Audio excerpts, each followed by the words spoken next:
திருவண்ணாமலையில் 10 ரூபாய் mango juice வாங்கி குடித்து 5 வயது சிறுமி உயிரிழந்த நிலையில் மலிவு விலைக்கு ஜூஸ் தயாரிக்கும் நிறுவனங்களில் உணவு பாதுகாப்புத்துறை அதிகாரிகள் ஆய்வு மேற்கொண்டு வருகின்றனர். இந்த நிலையில் பெரம்பூரில் கங்கை ஃபுட் ப்ராடக்ட்ஸ் என்ற பெயரில் அனுமதியின்றி குளிர்பானங்கள் தயாரிக்கப்படுவதாக கிடைத்த தகவல் அடிப்படையில் அங்கு சென்று ஆய்வு செய்த போது சுகாதாரம் தரம் என எதுவுமே இல்லாமல் 10 ரூபாய் பாக்கெட் குளிர்பானங்கள் தயாரிக்கப்படுவது தெரிய வந்தது.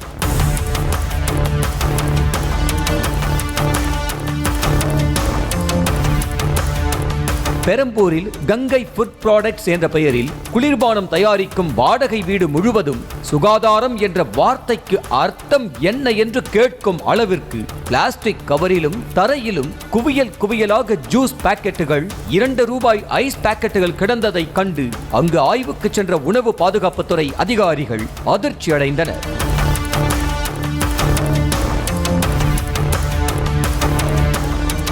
தொடர்ந்து மேங்கோ, ஆரஞ்சு, கிரேப்ஸ் என விதவிதமாக ஜூஸ் தயாரிக்க பயன்படுத்தப்படும் எசன்ஸ் உள்ளிட்ட மூலப்பொருட்களை ஆய்வு செய்த அதிகாரிகள் இந்த ஜூஸ்களை எல்லாம் குடித்துவிட்டு சுடுகாட்டிற்கு சென்றுதான் படுத்துக் கொள்ள வேண்டும் என்றும் இங்குள்ள பொருட்களை எல்லாம் தொடுவதற்கே அருவருப்பாக உள்ளது என்றும் கடிந்து கொண்டனர்.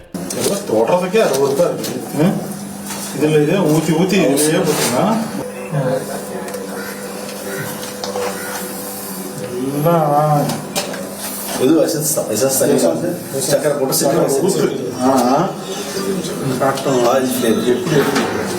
இதெல்லாம் குடிச்சா இன்னைக்குதான் நான் வச்சா நேரம் குடிச்சுட்டே போய் சுடுகாட்டில் படுத்துக்கலாம்.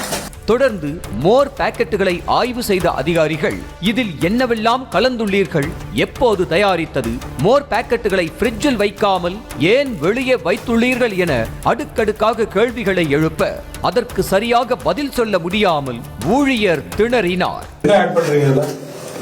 பச்சை மிளகாய், இஞ்சி, புதினா கட்டு, கருவேப்பிலை, வேற என்ன ஆட் பண்றீங்க? சால்ட், உப்பு. எந்த சால்ட்? Citric acid. உப்பு பாக்கெட் இல்லப்பா. மோர் நார்மலா கெட்டு போயிடும். மோர் இல்ல கெட்டு போயிடும்ல. 2 நாள் வேக வச்சு வைக்கலாம் சார். ஃப்ரிட்ஜில் போச்சுன்னா 10 நாள் வச்சு இல்லப்பா. வெளியே வச்சு ஃப்ரிட்ஜுக்குள்ள இருந்தா சரி. வெளியே இருந்தா வெளியெல்லாம் வைக்கிறது மாதிரிலாம் போட முடியாது சார். நம்ம லைன்ல தானே போடுறோம். லைன்ல தான் போடுறோம்.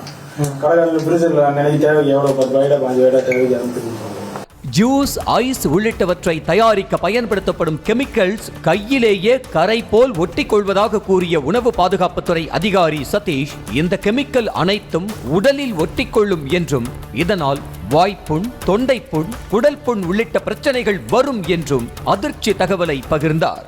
பார்த்தீங்களா, கெமிக்கல்ஸ் உங்கள்கிட்ட காமிச்சேன். உங்கள் கையிலே நீங்கள் தொட்டு பார்த்தீங்கன்னாவே நீங்கள் என்னதான் வாஷ் பண்ணாலும் போகாது. கையில் அப்படியே ஸ்டெயின் ஆகிக்கும். அதனால் நீங்கள் பார்த்தீங்கன்னா ஃபஸ்ட்டு அந்த கெமிக்கல்னால வாய்ப்புண்ணு வரலாம். வாய்ப்புண்ணு வரும். அப்புறம் பார்த்தீங்கன்னா தொண்டை புண்ணு, குடல் புண்ணு வரும். ஸோ அந்த கெமிக்கல் போய் அப்படியே உடம்புல ஒட்டிக்கும். இவ்வாறு கெமிக்கல் மூலம் தயாரிக்கப்படும் ஜூஸ்களை குழந்தைகள் தொடர்ச்சியாக குடித்து வந்தால் 2 அல்லது 3 மாதங்களில் கிட்னி பாதிப்பு, புற்றுநோய் உள்ளிட்டவை ஏற்படும் என்று உணவு பாதுகாப்புத்துறை அதிகாரி சதீஷ் தெரிவித்தார். மேலும் முதற்கட்டமாக வாந்தி, வயிற்றுப்போக்கு ஏற்படும் போதே மருத்துவரிடம் சென்று பார்க்க வேண்டும், இல்லை என்றால் உயிரிழப்பு ஏற்படும் என்றும் அவர் எச்சரித்தார். குழந்தை தொடர்ச்சியாகவே அந்த இதை குடிச்சிக்கிட்டே இருக்கிறாங்க அப்படின்னு சொன்னோம்னா பார்த்தோம்னா 1 மாதம், 2 மாதம், 3 மாதம் தூளே இந்த கேன்சர் வர ஆரம்பிச்சிடும். வயிற்றுக்குள்ளேயே இந்த கலர் இருந்துகிட்டே இருக்கும்.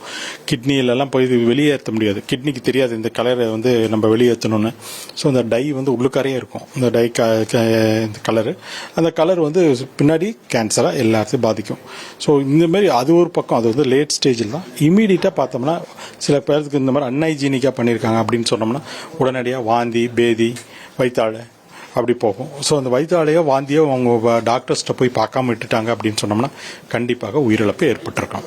மேலும் குழந்தைகளுக்கு பெற்றோர்கள் உணவுப் பொருட்களில் உள்ள தயாரிப்பு மற்றும் காலாவதி தேதிகள், FSSAI எண் உள்ளிட்டவற்றை எப்படி பார்ப்பது என்று சொல்லிக் கொடுக்க வேண்டும் என்றும் அவர் தெரிவித்தார். கண்டிப்பாங்க. ஒரு குழந்தைக்கு வந்து நம்ம அம்மா அப்பா வந்து சொல்லி கொடுக்கணுங்க. ஒரு ப்ராடக்ட் ஆகட்டும், எந்த ஸ்வீட் ஆகட்டும், கூல்ட்ரிங்க்ஸ் ஆகட்டும், வாட்டர் பாட்டில் ஆகட்டும், எந்த பொருள் எடுத்தாலும் சாப்பிடும் பொருள் வந்து முதல்ல அந்த குழந்தைங்களுக்கு கற்றுக் கொடுக்கணும். அதில் ஒரு எக்ஸ்பிரி டேட் இருக்கணும்னு இருக்கணும், ஒரு கம்பெனி பேர் இருக்கணும், அந்த கம்பெனியோட அட்ரஸ் இருக்கணும், இந்த FSSI இந்த பேரில் நம்பர் இருக்கும். எங்களுக்கு பார்த்தீங்கன்னா அந்த டிஜிட் ஒரு 11 டிஜிட் நம்பர் இருக்கும். அந்த டிஜிட் நம்பர் இருக்கான்னு பார்க்கணும். ஸோ அந்த மாதிரி இருந்தால் மட்டுமே நம்ம சொல்லலாம். இதில் வந்து பார்த்தீங்கன்னா எங்கேயுமே எக்ஸ்பிரி டேட்டே கிடையாது. அதனால் இந்த இதெல்லாம் எவ்வளோ தூரத்துக்கு என்னைக்கு தயாரிச்சாங்கன்னா கூட இன்னைக்கு தெரியும். இன்னைக்கு மூட்டை கட்டி வச்சிருக்காங்க. செய்திகளை உடனுக்குடனும் துல்லியமாகவும் தெரிந்து கொள்ள சப்ஸ்கிரைப் பண்ணுங்க.